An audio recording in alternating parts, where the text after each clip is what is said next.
आज केंद्र सरकार के कर्मचारियों के लिए बड़ी खुशी का दिन है, क्योंकि 20 साल की जो संघर्ष है वो रंग लाया और माननीय प्रधानमंत्री जी ने स्वयं संज्ञान लेकर के national council JCM staff site की स्टैंडिंग कमेटी की मीटिंग बुलाई और जो नेगोशिएशंस हम लोगों के चल रहे थे सोमनाथन कमेटी के साथ में, उसके आधार पर एक जो है मुस्तकिल फैसला लेने का काम जो है वो कल माननीय प्रधानमंत्री जी के द्वारा हुआ, उनकी कैबिनेट के द्वारा हुआ। तो मैं इसके लिए प्रधानमंत्री जी को भी बहुत धन्यवाद देना चाहता हूँ, भारत सरकार को भी बहुत धन्यवाद देना चाहता हूँ और जो सोमनाथन जी हैं जो अभी कैबिनेट सेक्रेटरी होने वाले हैं, लेकिन उनकी कमेटी को भी मैं बहुत धन्यवाद देना चाहता हूँ। तो कल कैबिनेट ने अप्रूवल दिया है, उसमें जो हमारी मांग थी सबसे बड़ी कि हमें सैलरी का 50% और उसके ऊपर महंगाई राहत चाहिए, तो वो फैसला जो है वो कैबिनेट ने करने का काम किया है। 12 महीने के औसत वेतन के आधार पर जो भी बेसिक पे बनेगी, उसका आधा पैसा जो है वो अब रिटायरमेंट के समय पेंशन के रूप में मिलेगा और डीएनएस रिलीफ भी मिलने का काम होगा। दूसरी जो मांग थी हम लोगों की कि फैमिली पेंशन की, उस पर भी सकारात्मक फैसला सरकार ने लिया है कि 60% जो है वो पेंशन का, वो अगर किसी पेंशनर्स की मृत्यु हो जाती है तो उसकी फैमिली को मिलने का काम होगा। एक मिनिमम पेंशन का भी सवाल था, जो अभी तक पुरानी पेंशन में 9,000 रुपये मिलता था, उसको बढ़ा करके सरकार ने 10,000 रुपये कर दिया है और उसके ऊपर भी डीएनएस रिलीफ मिलने का काम होगा। अगर जो लोग रिटायर हो चुके हैं 1 जनवरी 2004 के बाद के भर्ती लोग, उनको भी United pension unified pension scheme के अंतर्गत लाने का काम होगा।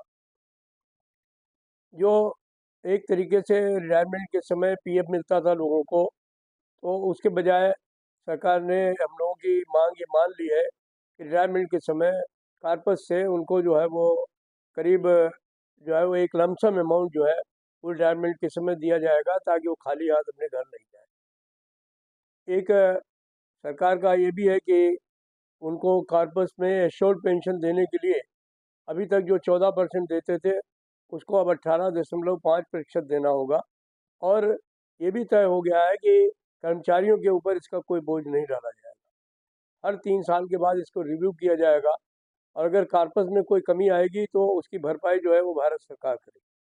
तो एक तरीके से देखा जाए तो हम समझते हैं कि तमाम जो मांगे हम लोगों ने सरकार के सामने रखी थी, कमेटी के सामने रखी थी, उनको उन्होंने स्वीकार करने का काम किया है और इससे केंद्र सरकार के 23 लाख कर्मचारियों को लाभ होगा। देखिए, जहाँ तक ऑल इंडिया रिलायंस फेडरेशन का सवाल है, हम लोग फ्री, डेमोक्रेटिक और इंडिपेंडेंट ट्रेड यूनियन के लोग हैं। हमारे संगठन ने 3 बड़ी हड़तालें की हैं। बाद में भी कई बार हम लोगों ने हड़ताल के लिए नोटिस दिए हैं सरकार को, सरकार ने बुला करके नेगोशिएट किया है, तो हड़तालें हम लोगों ने वापस भी ली। हमारा उद्देश्य कर्मचारियों को लाभ पहुंचाना है, उनके हितों की रक्षा करना है। हमें किसी के राजनीतिक जो है वो उसकी रक्षा नहीं करनी है। तो इसलिए जो सरकार हमारी बात को मानती है, सुनती है, तो हम उसके लिए उससे बात करते हैं और अपने कर्मचारियों की मांगों को मनवाने का काम करते हैं।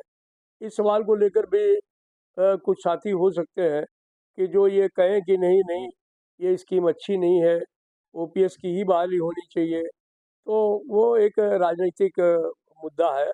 मैं उसके बारे में कुछ नहीं कहूँगा। मैं तो एक ही बात जानता हूँ कि जो हमारे कर्मचारी साथी हैं, उनको जो मिलना चाहिए था वो उनको दिलवाने का काम हम लोगों ने किया है और वो लोग इस फैसले से काफ़ी खुश हैं। अगर 90% हमारा वो बच्चा और बच्ची जो 1 जनवरी 2004 के बाद अपने सरकारी कर्मचारी के तौर पर आया है, आज उसको जो 4,000 रुपये 5,000 रुपये पेंशन लेकर के जा रहा था, उसको उसकी सैलरी का आधा पैसा पेंशन के रूप में मिलेगा, डीएनएस रिलीफ मिलेगा, तो मैं समझता हूँ इससे ज़्यादा सुकून कुछ नहीं हो सकता। तो इसलिए कुछ विघ्न संतोषी लोग हर जगह रहते हैं, यहाँ पर भी कुछ ऐसी बातें होती रहेंगी, लेकिन मैं जानता हूँ कि जो हमारे कर्मचारी साथी हैं वो उनको संतोष है और वो इस फैसले से खुश हैं। तो हम तो अपने कर्मचारियों के प्रतिनिधि हैं, हम किसी राजनीतिक दल के प्रतिनिधि नहीं हैं। हम तो यही जानते हैं कि जो उनके हक में होगा हम वही करेंगे और उनके लिए हमेशा संघर्ष करते रहे। भविष्य में भी अगर कोई ऐसी समस्या आएगी तो भविष्य में भी संघर्ष की बात करेंगे। बाकी ज़बरदस्ती जो है वो लड़ाई लड़ना, अपने कर्मचारियों को जो है वो किसी उनमें फंसाना, ये हमारे क्षेत्र में नहीं है, हमारे संगठन के क्षेत्र में नहीं है। हम इसलिए राजनीतिक बात और वो जो इस तरीके की चीज़ें हैं विरोधाभास में नहीं जाएंगे। जो इसका सकारात्मक पहलू है वो यही है कि जो डिफाइंड पेंशन सिस्टम के अंदर तमाम चीज़ें थी उनको सरकार ने स्वीकार किया है और जो उसका लाभ है वो हमारे कर्मचारियों को मिलेगा, इससे उनको पूर्ण संतुष्टि है।